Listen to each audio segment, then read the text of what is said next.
Palantir, Palantir, Palantir.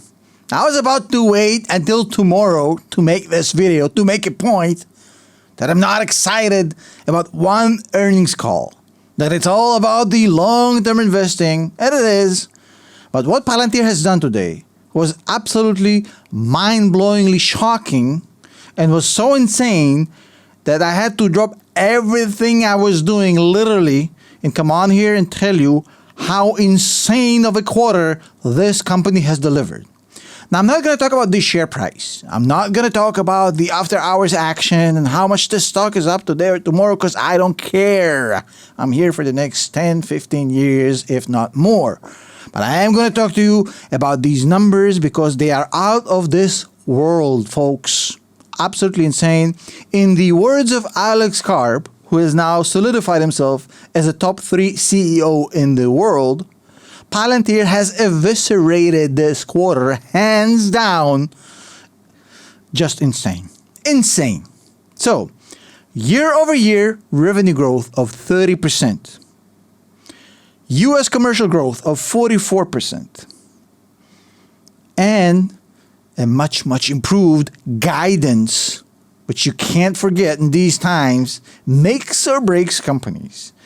Now, on the U.S. commercial side, we have seen 54% growth, which is absolutely insane because that is the market. On the U.S. government side, 40% growth. Now, Palantir was claiming for years and years and years, we're going to do it different. We're not going to be like everyone else in Silicon Valley. And now they have proven that they are indeed better. This is their best quarter to date. I have never seen anything like this. I'll show you in a second what we're talking about here. It's going to be raw, unedited, and absolutely based on data. Palantir has done a lot of great quarters in the past. They've broken a lot of records. Not like this. They came in hot to this quarter. In fact, I've made a video earlier today, this morning, saying, hey, we should be careful because there's so much expectations on their back. It's going to be very hard for them to impress. And somehow they came in with all this mountain of expectations that even I wasn't sure they're going to be able to deliver on and blew everybody's minds, which is absolutely insane. Now, just to give an example what we're talking about here, folks. In the first 9 months of 2023, last year, Palantir delivered net income of $120 million, which is not bad at all. Not bad at all. In the first 9 months of this year, Palantir has delivered net income of almost $400 million.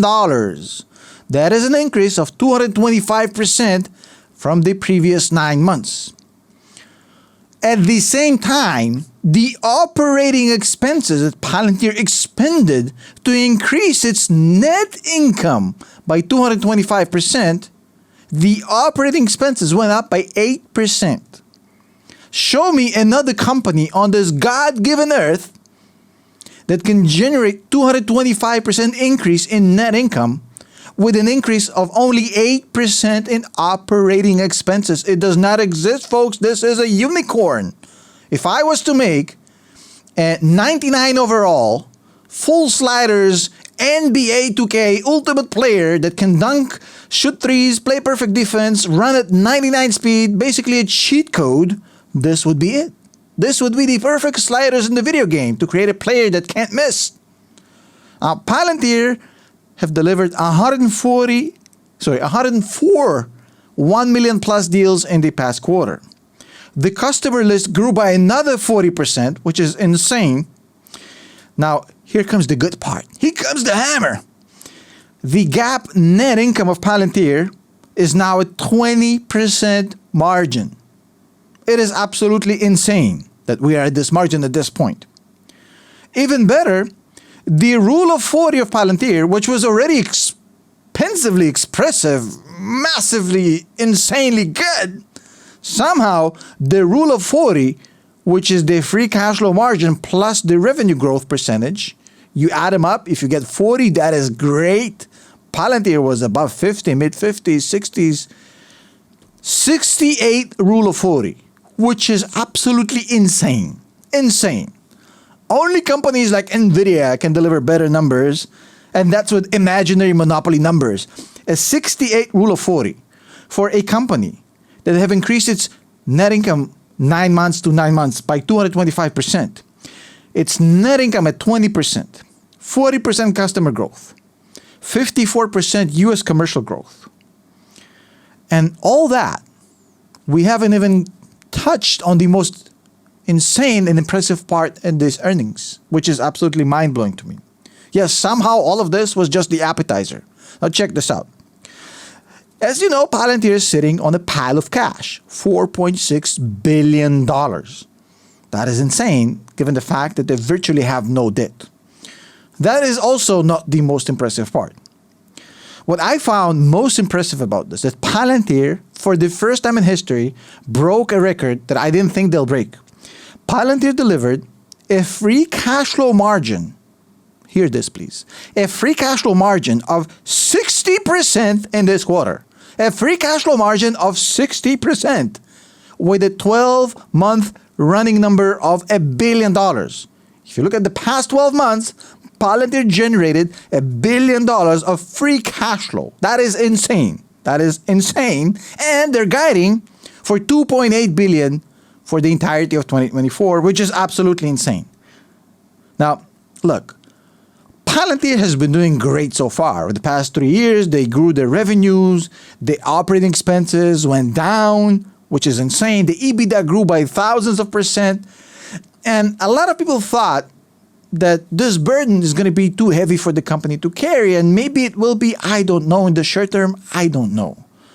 But to come into this quarter with all these expectations, all this massive mountain of extra on their backs, with all of this hype, and to deliver a quarter like this is something that I just can't remain static about. I can't just go to bed and make a video tomorrow because, again, it's not about the stock price. It's about the fundamentals, folks. The fundamentals will keep me awake all night long, literally thinking about Palantir, about what they've done in this quarter, how unthinkable this shit is. Now, Alex Karp, top 3 CEO, Palantir, en route to being the world's most important software company, $1 trillion valuation is just a matter of time. It's not if, it is when. Remember what Peter Lynch said, it's never too late to invest in a great generational company. It's never too late, as long as you don't FOMO and do it slowly over time. DCA into the afterlife, folks. I'll see you in the next one. Peace.